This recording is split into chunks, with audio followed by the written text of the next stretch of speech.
नमस्कार। तो मैं आज आपको बताऊंगा कार्पास ल्यूटियम क्या है और ये क्या क्या काम करता है पशु में। तो गाय में पिट्यूटरी ग्लैंड से निकलने वाले एलएच के प्रभाव से ओवेरी में कार्पास ल्यूटियम बनता है, वह मैच्योर होता है। शुरू में यह ओवेरी की सतह पर हल्के खड्डे के रूप में होता है। जो ओवेरी होती है उसमें हल्के खड्डे के रूप में होता है कार्पास ल्यूटियम।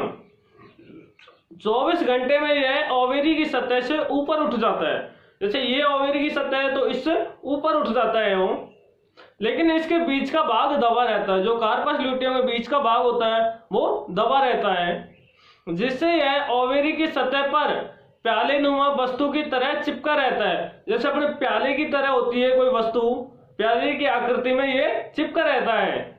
गाय में सीएल की साइज गाय की ब्रीड और पिट्यूटरी एक्टिविटी पर निर्भर करती है।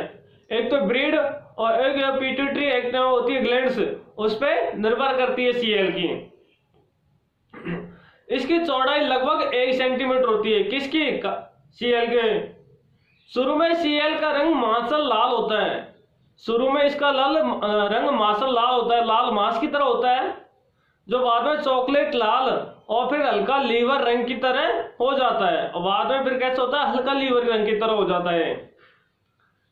इस समय इसका औसत वजन 4 से 7 ग्राम होता है। उस टाइम पे इसका औसत वजन कितना होता है? 4 से 7 ग्राम, छोटा सा होता है। साइज और वजन में जल्दी ही बढ़ जाता है तथा नॉर्मल साइज के तीन चौड़ाई तक बढ़ जाता है। जो नॉर्मल साइज होती है उससे फिर कितना बढ़ जाता है? 3 चौथाई तक बढ़ जाता है। वो इतनी साइज इसकी बढ़ जाती है। गाय में एक पूर्ण विकसित सीएल की ओवेरी पर रेक्टल पाल्पेशन द्वारा आसानी से मालूम किया जा सकता है। जो गाय में पूर्ण विकसित सीएल की ओवेरी पर रेक्टल पाल्पेशन द्वारा अपन चेक करते हैं, उसको आसानी से मालूम कर सकते हैं। कुछ मामलों में यह ओवेरी से भी ज्यादा बढ़ जाता है। कई बार हो जाती है, कोई डिजीजों में भी हो जाता है कि ओवेरी होती है उससे भी ज्यादा ये बढ़ जाती है आकृति में। बाद में पीले पिगमेंट के जैसा होने से यह येलो बॉडी भी कहते हैं। इसे क्या कहते हैं? बाद में पीले रंग का हो जाता है, पीले पिगमेंट की तरह, तो इसे येलो बॉडी भी कहते हैं।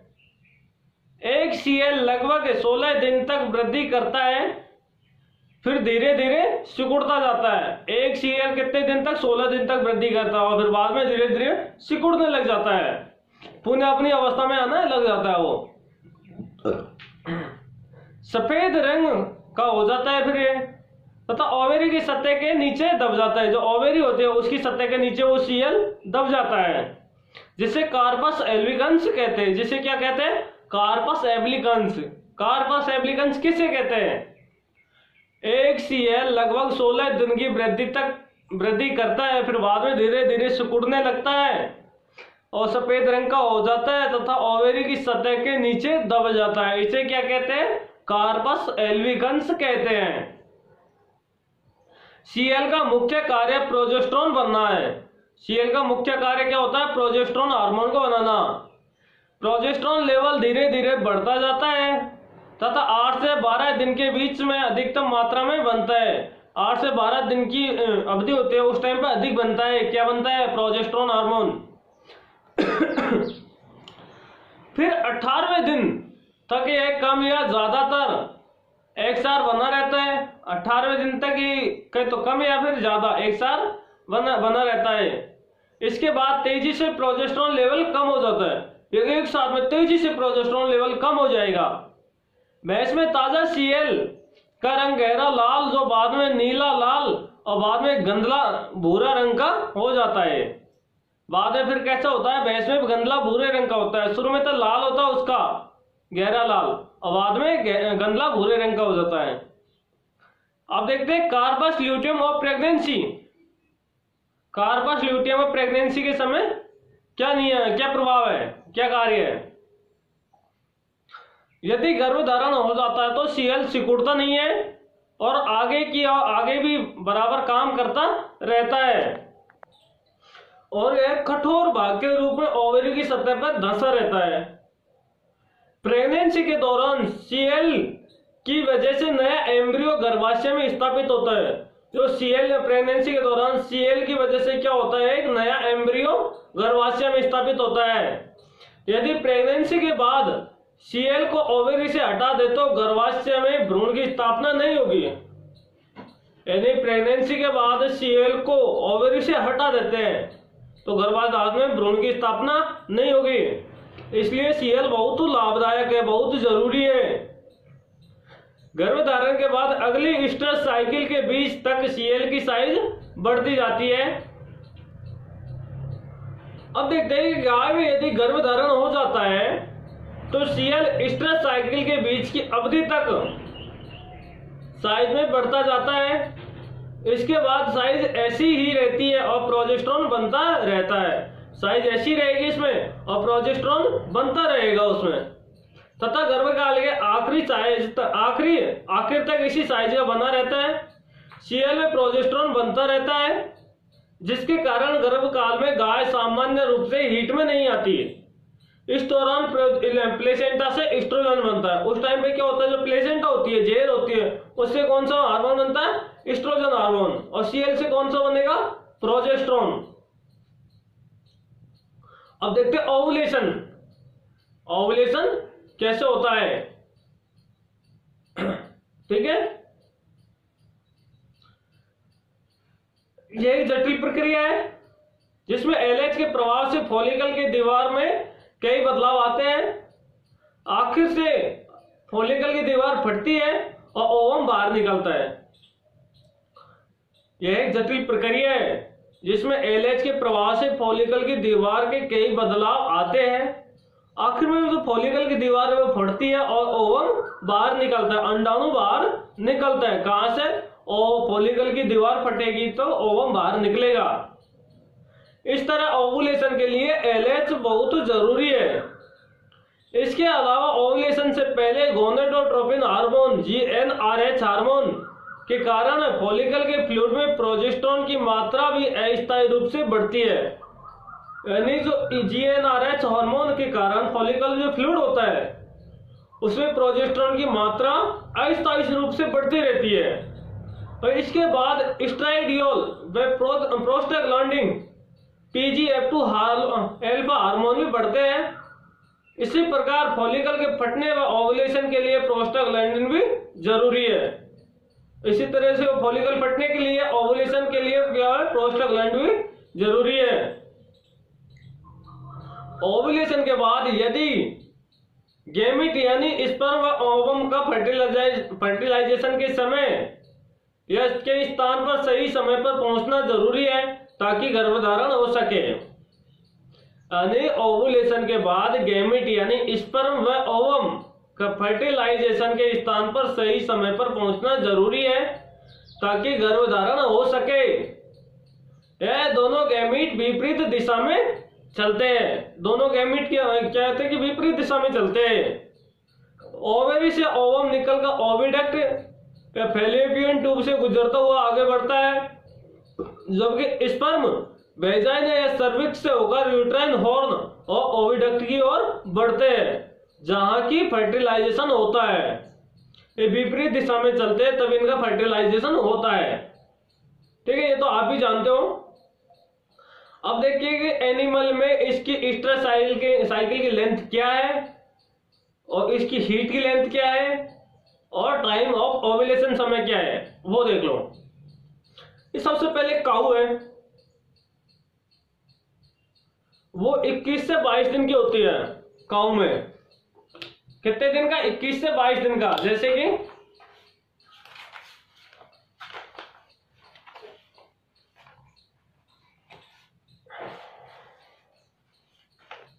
ये काऊ है 21 से 22 दिन।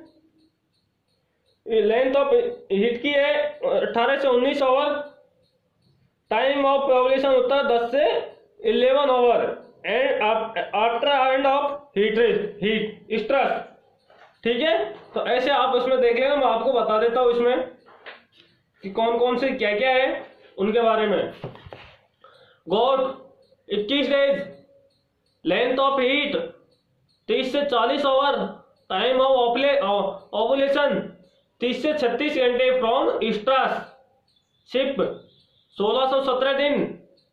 हीट लेंथ ऑफ हीट 24 से 30 घंटे। टाइम ऑफ ओवुलेशन 24 से 30 घंटे from the beginning of heat. So sure 19 से 20 दिन। लेंथ ऑफ हीट 48 से 72 घंटे। टाइम ऑफ ओवुलेशन 35 से 45 घंटे ऑफ हीट। मेयर 19 से 25 दिन। लेंथ ऑफ हीट 4 से 8 दिन। टाइम ऑफ ओवुलेशन 1 से 2 दिन before the end of heat, heat से खत्म होने के बाद। अब देखते हैं गतिशील ओवम व फर्टिलाइजेशन की जगह पहुंचना सफल रिप्रोडक्शन का एक अहम भाग है। गतिशील ओवम व स्पर्म का फर्टिलाइजेशन की जगह पहुंचना सफल रिप्रोडक्शन का एक अहम भाग है। ये दोनों विपरीत दिशाओं में एक जगह मिलने के लिए चलते हैं और ओवरी से ओवम नीचे की ओर ओविडक्ट की ओर बढ़ता है, जबकि स्पर्म वेजाइना से ऊपर की ओर यूट्रस की हॉर्न और ओविडक्ट की ओर बढ़ता है, जहां फर्टिलाइजेशन होता है। ओवरी से ओवम निकलकर फर्टिलाइजेशन की जगह ओविडक्ट तक पहुंचने के लिए गाय में 90 घंटे, भेड़ बकरी में 72 घंटे, गोविडी में 98 घंटे, कुतिया में 168 घंटे तथा स्त्री में 48 से 72 घंटे लगते हैं। कृत्रिम गर्भाधान के 3 से 4 मिनट बाद ही स्पर्म फैलोपियन ट्यूब तक पहुंच जाते हैं। अब ठीक है, मैं आपको एक चीज और बता देता हूं कि phase of Easter cycle in different species, अलग अलग स्पीशीज में क्या क्या होता है। कौ, गोट, मेयर और सोमे। स्ट्रस की क्या होता है, प्रोस्ट्रस, एस्ट्रस, ट्राइस्ट्रस और मेटिस्ट्रस। और एक और आती है एनिस्ट्रस, वो 4 से 5 मंथ की होती है। रेग्रेशन ऑफ प्रोलोगेंड डाइस्ट्रस 75 से 70 से 75 दिन के बीच में। ठीक है,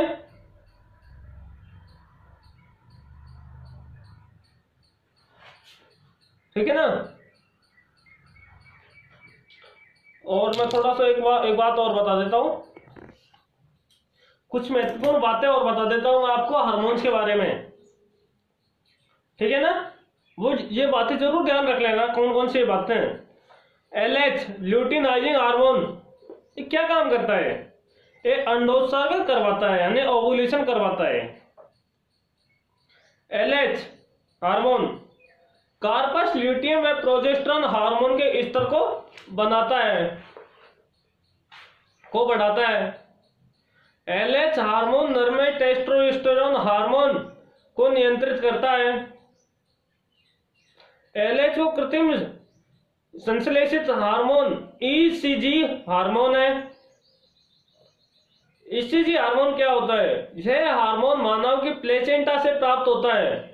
कहां से होता है, मानव की प्लेसेंटा से प्राप्त होता है हार्मोन, और यह LH हार्मोन की तरह कार्य करता है।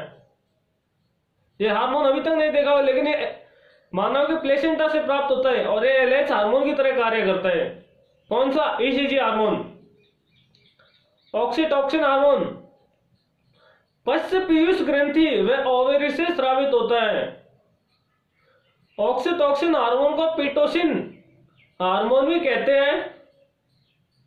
ऑक्सीटोसिन हार्मोन का कार्य प्रसव करना, दुग्ध उतारना, अंडों को फैलोपियन ट्यूब से गति प्रदान करना, वह मुर्गियों को में अंडे को बाहर निकालने का कार्य करता है।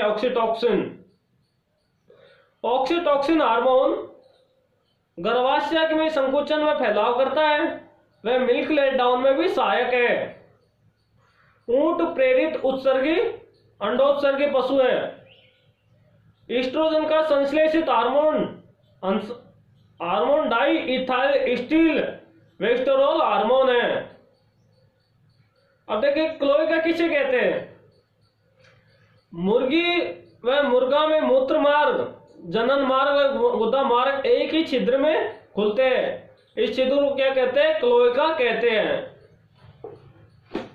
ठीक है, आज कंप्लीट। और कोई पूछना हो वो आपको मैं बारी बारी से नए नए क्वेश्चंस बताता रहूँगा।